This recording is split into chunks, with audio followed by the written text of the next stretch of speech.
In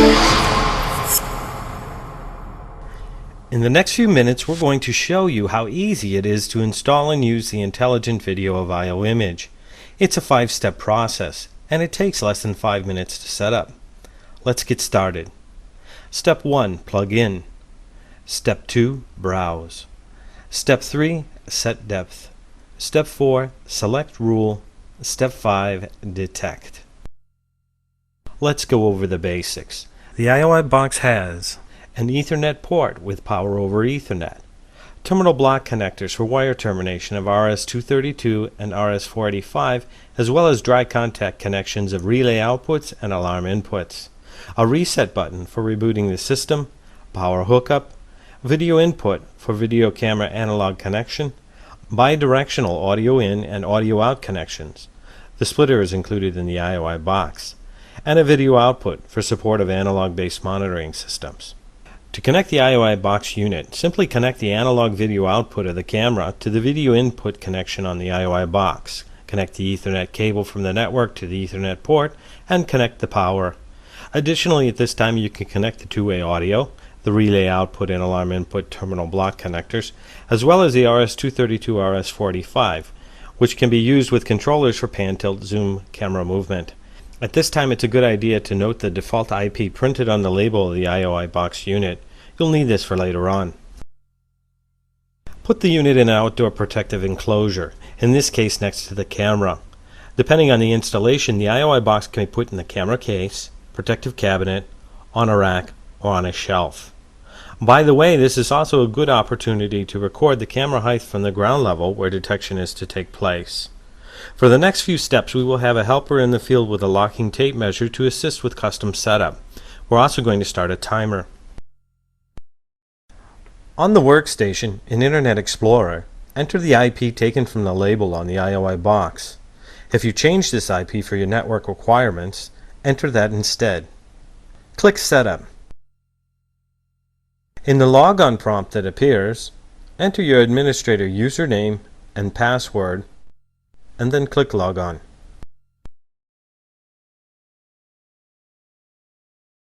After accessing the setup, we select Analytics to begin configuring the depth.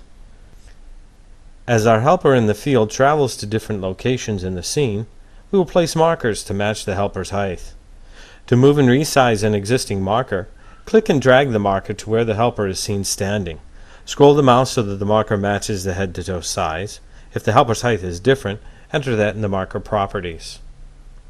To add an additional marker, click the Human Marker tool, position it over the helper in the field, scroll to resize, and click to set. To return to select mode, click the select arrow icon. Throughout the configuration process, you can pause the video.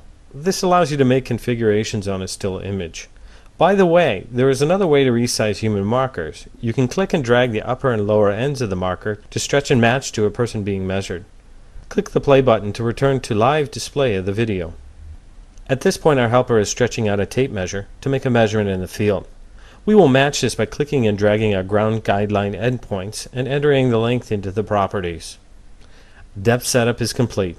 You may ask yourself, how do we know that the measurements we just made are accurate? The ioimage box allows you to do this quite easily. Select Verification, then click the interactive human marker. This marker simulates the respective height of a person in the field. Move the marker around to see how the prospective sizes change within the depth. Next, click the interactive ground guideline. Then select 2 points from within the scene. You'll get a readout from the system of the calculated length of that line. This value should be representative of the approximate real-world size. You can check more than one location. To save your settings, click Apply. You'll be prompted if the save is successful. Now that we've finished configuring the depth, let's move on to the definition of a detection rule. Click Rules. You see here the default full field of view is painted as a region of interest. Marked as active, the system needs only to be armed to detect. You have settings and rules to the right, and in the display window you can specify the location where detection will take place. Depending on the detection type, this can be a region, tripwire, or fence identification. For tripwire detection rule, it's a selection of a line that indicates the tripwire to monitor. To demonstrate tripwire configuration, we will quickly add a rule by clicking New. In the Properties, indicate the detection type as Human and Vehicle Crosses Tripwire. Select the tripwire drawing tool and draw the tripwire line. By clicking these buttons, you can change the direction to detect. To better show you this, we will magnify the view and click the toolbar buttons. The default settings are optimized for most scenes, and there is no sensitivity settings to make. The system automatically adjusts up to 30 times per second. Select Activate only in the rules that you want to use, and then click Apply. That concludes how to install and set up detection. For turning on the detection, known as arming the camera, we go back to the live view and click Arm. The IOI box will automatically watch over this area we defined. Well, that's it. ioimage offers a full range of solutions that are designed for simplicity. Feel free to check our website at ioimage.com for additional information and downloads.